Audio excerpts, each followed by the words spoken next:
வணக்கம். தடத்தின் மதிய நேர செய்திகளுடன் இணைந்திருக்கிறீர்கள். விரிவான செய்திகளுக்கு முன் தலைப்புச் செய்திகள். நாட்டில் மோசமடையும் தேங்காய் தட்டுப்பாடு, அரசிடம் விடுக்கப்பட்ட கோரிக்கை. மசகு எண்ணெயில் விலை மாற்றம்.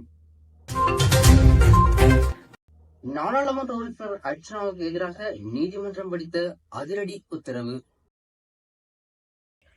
அடுத்த சில மாதங்களுக்குள் 200 மில்லியன் தேங்காய்களை இறக்குமதி செய்ய அனுமதிக்குமாறு இலங்கை தென்னை கைத்தொழில் சபை அரசாங்கத்திடம் கோரிக்கை விடுத்துள்ளது. தற்போதைய தேங்காய் தட்டுப்பாட்டிற்கு உரங்களின் வெளியேற்றமே பிரதான காரணம் என அதன் தலைவர் ஜெயந்த சமரகோன் குறிப்பிட்டுள்ளார். அத்துடன் தேங்காய் சார்ந்த பொருட்கள் ஏற்றுமதி தொழில் துறைக்கு தேவையான தேங்காய் இருப்புகளை அவசரமாக இறக்குமதி செய்ய நடவடிக்கை எடுக்கப்படாவிட்டால் நாடு சுமார் $1 பில்லியன் வருவாயை இழக்க நேரிடும் என்று அவர் தெரிவித்தார். வடக்கில் தேங்காய் உற்பத்தியை அதிகரிக்க அரசு நடவடிக்கை எடுத்துள்ளதாக பெருந்தோட்டம் மற்றும் சமூக உட்கட்டமைப்பு அமைச்சர் சமந்த விச்சாரத்தின தெரிவித்துள்ளார். நாடாளுமன்றத்தில் நேற்று உரையாற்றும் போது பெருந்தோட்டம் மற்றும் சமூக உட்கட்டமைப்பு அமைச்சர் இதனை குறிப்பிட்டார். அத்துடன் நாட்டில் 5 ஹெக்டேருக்கும் குறைவான தென்னை தோட்டங்களுக்கு இலவச உரம் வழங்கவும் அரசாங்கம் முடிவு செய்துள்ளதாக அமைச்சர் குறிப்பிட்டார்.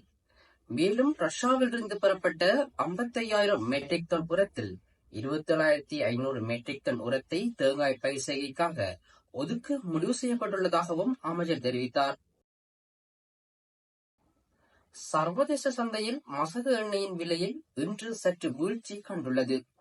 விற்றக மசகு எண்ணெய் பீப்பாய் ஒன்றின் விலை 75.89 அமெரிக்க டாலராக வீழ்ச்சியடைந்துள்ளது. அத்துடன் பிரெண்ட் ரக மசகு எண்ணெய் பீப்பாய் ஒன்றின் விலை 79.29 அமெரிக்க டாலராக வீழ்ச்சியடைந்துள்ளது. எவ்வாறாயினும் உலக சந்தையில் இயற்கை எரிவாயுவின் விலை இன்று 3.77 அமெரிக்க டாலராக அதிகரிப்பை பதிவு செய்துள்ளமை குறிப்பிடத்தக்கது. நாடாளுமன்ற உறுப்பினர் ராம்நாதன் அர்ச்சனாவுக்கு எதிராக சட்ட நடவடிக்கைகளை எடுக்குமாறு அனுராதபுரம் நீதவான் நீதிமன்றம் போலீசாருக்கு உத்தரவிட்டுள்ளது. இந்த விடயம் தொடர்பாக எதிர்வரும் பிப்ரவரி 3 நீதிமன்றத்தில் அறிக்கையை சமர்ப்பிக்குமாறு அனுராதபுரம் போலீசாருக்கு நீதிமன்றம் உத்தரவிட்டுள்ளது.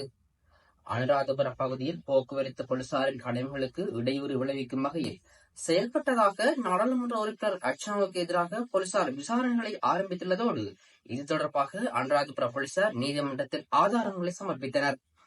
இதன்படி அனுராதபுரம் நீதவான் நீதிமன்றம் இந்த உத்தரவை பிறப்பித்துள்ளதாக போலீஸ் ஊடக பேச்சாளர் சிரேஷ்ட போலீஸ் அத்தியட்சகர் புத்திக மனதுங்க தெரிவித்தார். இது போன்ற செய்திகளை தெரிந்து கொள்ள தடம் நியூஸ் சேனலை சப்ஸ்கிரைப் செய்து அருகில் உள்ள பெல் பட்டனை கிளிக் செய்யுங்கள். மேலும் இது போன்ற செய்திகளை உடனுக்குடன் தெரிந்து கொள்ள தடம் FM.com என்ற இணையதளத்தின் வாயிலாகவும் எங்களுடன் இணைந்து கொள்ளுங்கள்.